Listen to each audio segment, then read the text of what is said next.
Hey everybody, how's it going? I'm your friendly farmer and gardener, Aislynn Campbell. Sorry, that came out funny. How's everybody doing this morning? Happy Sunday morning. I don't know if you guys know, in our particular area, we just got a little tropical storm thing going. So it looks like we're gonna get some rain, which is good because, as I'm stating this morning, it is planting season. We are in full effect. So sooner or later, we needed to get some groundwater in so that would help with quicker direct seeding germination, so that we're not having to do as much consistent hand watering to keep that stuff in the ground. Now, the challenging part of a potential heavy rain like this is that it's going to move a lot of your seeds. Drop something, Joe? Two things. Else? Is that it's gonna basically could potentially wash the seed away. That too much direct heavy rain, or even flooding or standing of water for a little while, especially with the really light seeds that we're planting this time of year, because most of the seeds that we're beginning to plant, aside from the radish seeds, although those are pretty small too, carrot seeds are real small. If you're doing any kind of flower seeds, those are really tiny as well. So there could be some issues there, and I'll talk about that when I get back up to the front garden, because I wanted to show you guys some stuff I'm working on. But you can see I've got my handy dandy little seed pouch here because I am doing a lot of planting, nonstop planting. And I had already done an order for Johnny's, my first little small order from Johnny's early in the summer, because I had to get something, and was waiting for some cash flow to get the next big round of my seeds. Was able to get that and locked into place yesterday. And now I've got a big, massive section of seeds that are coming to me. It's a few of the seeds I would be planting in spring and preparing in the winter to put in the ground in the spring, like the tomatoes, the eggplants, the peppers, all of that. But mostly what it is the things that we're planting in the fall and in the winter time.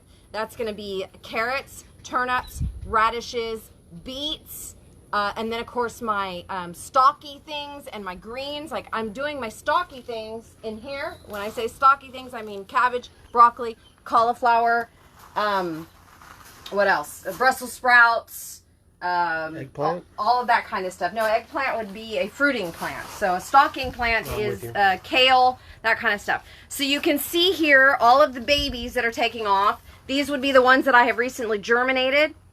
Come back over here. These would be the ones that I would have recently germinated. These would be the ones that I have recently transplanted, and then working to harden them off here to where that they can get out into the actual into the sun. Now, this is the ones you saw me talk about, I think last week or the week before.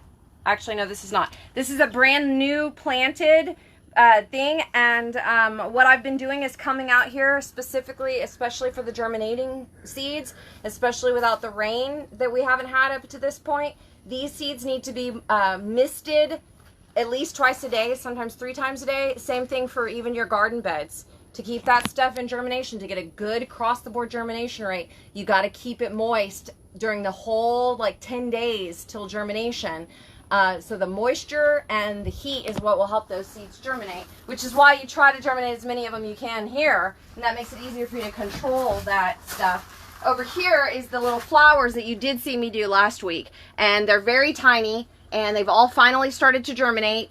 I directly sowed those. I did not cover them with soil at all, because for germination they require light. Most flowers and most herbs, I've learned, part of the reason why most of the time a lot of folks have a challenge germinating their flower and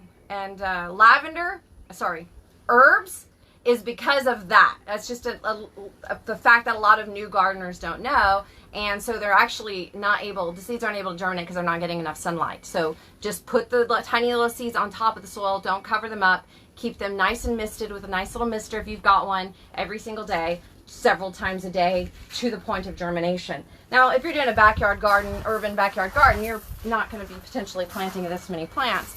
But you can see that I've got all different stages of things going on here. Here is an herb sage that was planted last season that's still alive and will get to go in the ground now that I'm beginning to put things in the ground. All right? You talk about your resources got moved? Yes. What? Sorry. Well, we had the mulch and dirt piles up kind of near the front of the house, but I brought them back here for curb appeal and other reasons. So, in case you're curious about some of the things that I'm using to build my beds, my garden beds up in the front. mulch that I have a tree trimmer bring to me when they've got some available, especially when they're working in Taft. It's a good place for them to drop it off. And then I've got, this is some cow manure compost that we purchased from New Earth in San Antonio. We've had them do 17-yard drops for us, deliveries. It's kind of expensive, but it's been really helpful to get the gardens built, the initial gardens built. That back there is some really good quality topsoil that we found, not from a company, just from somebody that was working on a project, and we've just stayed in touch with them. As long as they're working on that project and they have that topsoil available, we have them deliver, and it's fairly reasonable and price-wise. The other thing that we would need a lot of would be sand. The sand has made a huge difference in my ability to really turn over my gardens this year very fast. Now the chicken coop is almost, well, the chicken coop's done. Let's go in there. The chicken coop is done.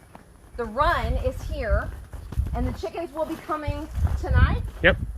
So one of the things we're going to do to get the chickens here ready and in their new home is we're going to lock them in for a couple days. And the weather and the temperature drop is nice. It makes me feel good about doing that. Exactly. So they're going to be inside together. There's not very many of them, so there's plenty of space. They're not going to be jam-packed inside here.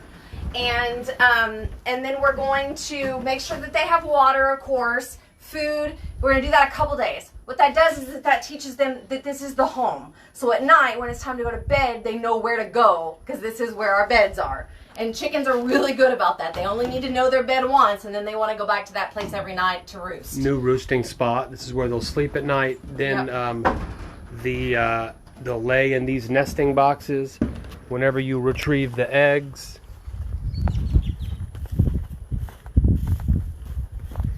We come back here, grab the eggs. Super simple. And so for those of you that haven't been regularly following, the reason why this is new and happening here is that we are moving, and we are moving onto the land. So we're moving our urban chickens to the country. I also wanted to show you guys, we're going to buy them little hats. Exactly. I wanted to show you guys this old hugelkultur bed that was built years ago with a tractor. And you're going to see, what you're going to see happen to this, hopefully we can actually get it done right before the rain. And that is get it weed-eated down, and then we're going to let it get rained on really nicely, and then as soon as the rain stops, we're going to cover it with some nice heavy black plastic. Because it's such an old hugelkultur bed, it's got a lot of crap in it I don't want. So I'm going to try to knock some of that stuff back and then get that garden rebuilt, maybe using some of the materials that we have over there, bringing them up over here and building this bed back up, and then getting this planted correctly this year. So all of that will happen step by step here on this Sunday morning video. Yeah, and one of the things that you will certainly, the timing of this is really good, because we know it's about to rain for a few days. That's perfect time. Rain, the humidity, and the heat, because we're still in September, means that in a 2-week period, I can have that bed wiped out of all the crud I don't want in it anymore, and then I can start planting in it after I build up on it. So that will be a quick turnaround, and that's the good thing about hugelkultur beds, especially when you're developing a hugelkultur bed this time of year, with the composting, the breakdown going a lot faster. So new fences, that's double gated so that we can drive tractors through there still. Now you've got me walking through the orchard. And check out these dragonflies. I don't know if you know this, but I'm saying it everywhere I go, including on the podcast that goes launched live tomorrow. Dragonflies are the most successful predators on the planet. Better than anything else. They're amazing. I love them. All right, so the reason I walked out here, this is the vineyard part of it, is because I wanted to show you how I'm developing and getting my direct sowing going. So as I go through and clean up these rows, be careful with the wind a little bit. Give it a little block on one side if you can, because it gets pretty windy on the sound. Okay, so what I'm doing is I'm going through and cleaning up this row. I actually wish I had, I'll show it on another day. This really nice tool. It's you can use it as a scooper or a trowel, but it also has a little hook at the top, and then it has serrated on one side and then a flat, like almost a knife on the other side. And it is really, really, really helpful for cleaning up these side sections, that I can then take some of that mulch that did get dumped out here by the tractor and place it in here on this area. Now what I'm planting in here is carrots and radishes and sweet alyssum. So that's what you'll see. You've already seen that the radishes have begun to germinate. Now where you would see the carrots would be right here, but I also kind of broadcast alyssum over the top of that. So that's probably alyssum because it takes carrots a few more days. Then as you get down into this section down here, this is a really just nice mixture of fall seed planting. So carrots, radishes, dill, bluebonnets, any kind of nice fall, even some marigolds. So this will just be a pretty nice companion mixture with carrots in it and radishes in it. Same thing over here. And you can see exactly what's happening where I'm leaving things that are going to be successful until the biggest freeze comes. They're also going to create shading. That helps, especially this time of year. If they start creating too much shade because of the winter, I just cut them down. If they don't get froze back, I cut them down. No big deal. Then I've got this material now that is just some more of that organic matter. The organic matter is a very hot commodity in my garden. So I'm laying these things down. I mean, you can even see all of this organic matter matters. It has to be here until I'm ready to go there. When I'm ready to go there, I clean this up. I get it all nice and moist. I get it all seeded, really cover it with nice amount of seeds. Even if I'm not quite ready to put my production seeds in, I would still put a cover cropping seed down there. Just something that's gonna be a nice cover. One I've been using lately is a radish oilseed radish. It's just a cover crop radish, right?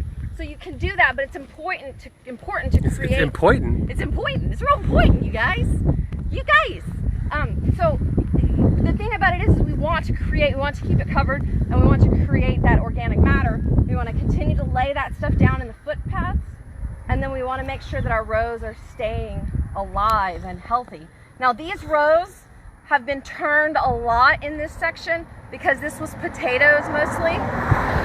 So that's something about, you can tell the difference between kind of a flat section here.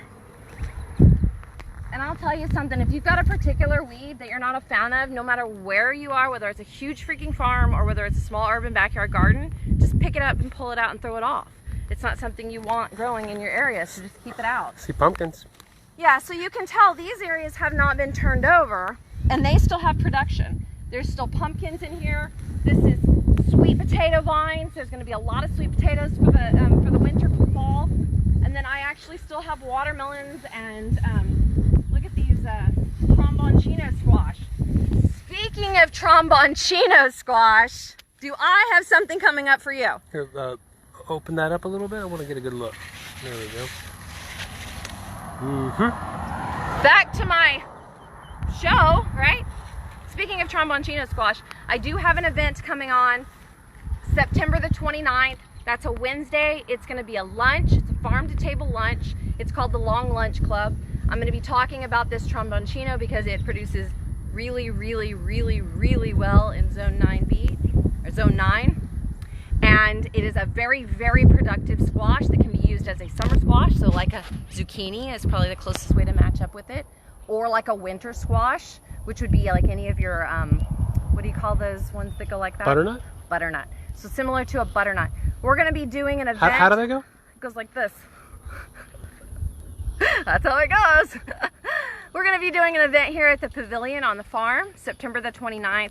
It's called the Long Lunch Club. We're going to be serving lunch. It's got 4 little courses. They're going to be delicious. One of those we hope is going to be some delicious paleo ice cream. I think that I'm going to convince Joe to make us some Penang curry that'll be ready for lunch about that time. As appearing on the podcast tomorrow. As appearing on tomorrow's podcast, dinnertabletalks.com. You can listen to it on any place you might listen to podcasts as well. So many beautiful things coming up. If you're interested in knowing more about the Long Lunch Club on September the 29th, it's from 11 to 1 o'clock. Send me a message. I'll send you the direct link so that you can get your tickets purchased. It's going to be an amazing sold-out event with an amazing group of people that can take a couple hours of lunch and take real good care of yourself and learn how to grow some things in your yard. Learn how to cook those things that other people are growing in your yard, right, Joe? That's it. I love you guys. I hope you have the best Sunday ever, and we are so happy to have you joining us here at Freedom Harvest Farms every Sunday morning, or every Sunday morning that we're here anyway. I feel like tomorrow's podcast, episode 3.2, was half a year, half of a season in the making. It's the first recorded here on the farm after we woke up here on the farm episode. Yep. and it's chock full. Yeah, we're really loving the podcast these days, and we hope you guys will check it out. We love you guys. We'll see you soon. Bye.